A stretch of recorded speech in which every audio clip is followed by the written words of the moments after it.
السلام عليكم، ازيكم يا حبايبي؟ عاملين ايه؟ يا رب تكونوا بخير. ان شاء الله النهارده هنعمل مع بعض المنين الساده اللي بيتباع في المحلات، اللي هو مش على الساخن ولا حاجه، اللي على البارد.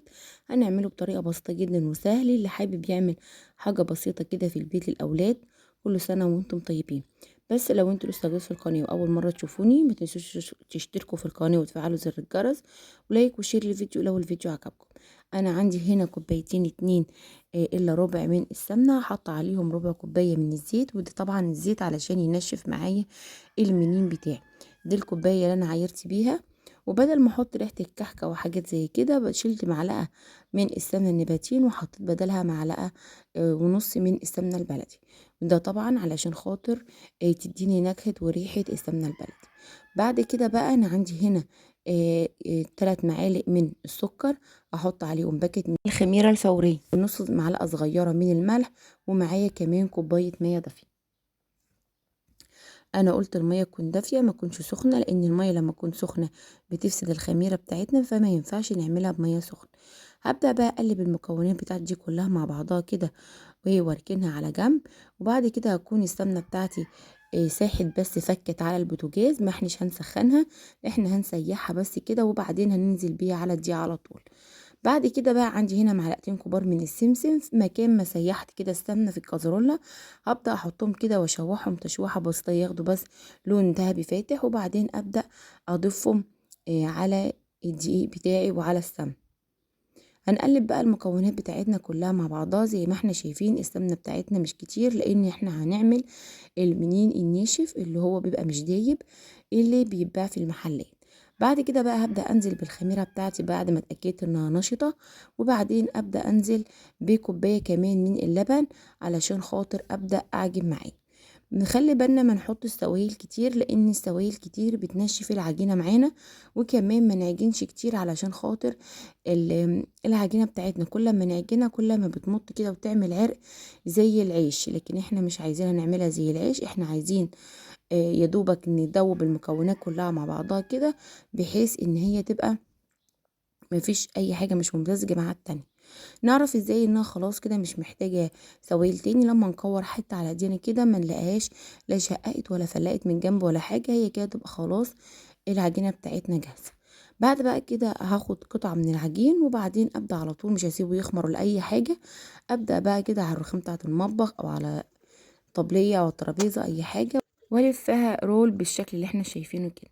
بعد كده بقى هبططها بالسمك اللي انا عايزاه. انا كنت عامله معاكم قبل كده المنين اللي فات والقراقيش اللي فرن البوتاجاز، كنت مبططاها رقيق خالص علشان تبقى عندي كده آه بتتكسر بسرعه وعامله زي البقسماط كده. لكن النهارده حابه اتخنها حاجه بسيطه كده عشان ابقى عملت معاكم كل الانواع باذن الله وكل الاشكال. بعد كده بقى بالعجلة او القطاعة هبدأ بقى اشيل الزوايد من الناحية دي ومن الناحية دي علشان خاطر اساوي كده المنين بتاعي، وبعدين اقطعه بالطول بقى الحجم اللي انا عايزاه، وبعدين ابدأ ارصه في الصواني. وطبعا ما دخلهوش الفرن الا لما يبدأ يضاعف في حجمه ويخمر، علشان خاطر يبقى مستوي معايا من بره ومن جوه، يبقى هش كده ومنفوش من جوه، وكمان ما يبقاش مكتوم معاه. انا هسويه النهارده في فرن البوتاجاز عشان اللي حابب ان هو ما يوديش الفرن او ما يشغلش الفرن بتاع الخبيز معانا. النهارده هنسويه في فرن بوتاجاز بكل سهوله. هرص بقى كده الكميه بتاعتي كلها في الصينيه، وبعدين ابدا اعمل واحده كمان. هبدا بقى زي ما انا قلت لكم اجيب قطعه من العجين الفها رول كده، وبعدين ابدا ابططها، وبعدين اقطعها وادخلها الفرن. طبعا احنا محطناش سمسم على الوش ولا حاجه، لان احنا حاطين السمسم المره دي جوه. قبل كده كنت عامله معاكم برشه ودهناه اللي حابب يدهنه تدهنيه كده بمعلقه من اللبن او معلقه كيس من النسكافيه وترشي السمسم على الوش. لكن انا عملت معاكم الطريقه ديت مره تانية. هنبدا بقى نقطع زي ما احنا شايفين كده.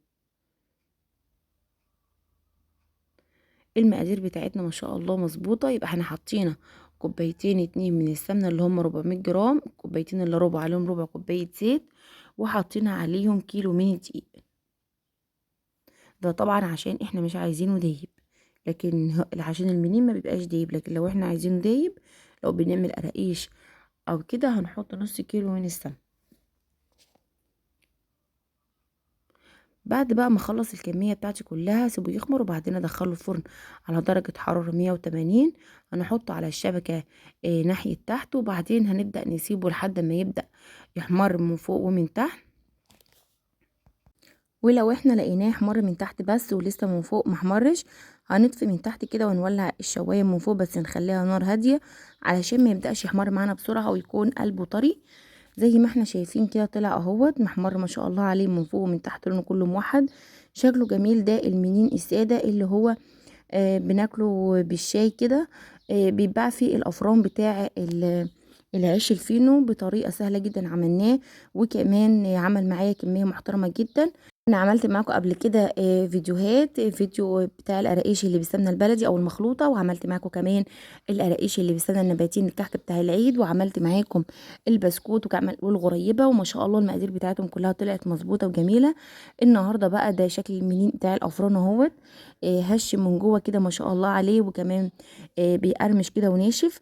الفيديو النهارده خلص، يا رب يكون اعجابكم. لايك وشير الفيديو، والسلام عليكم ورحمه الله.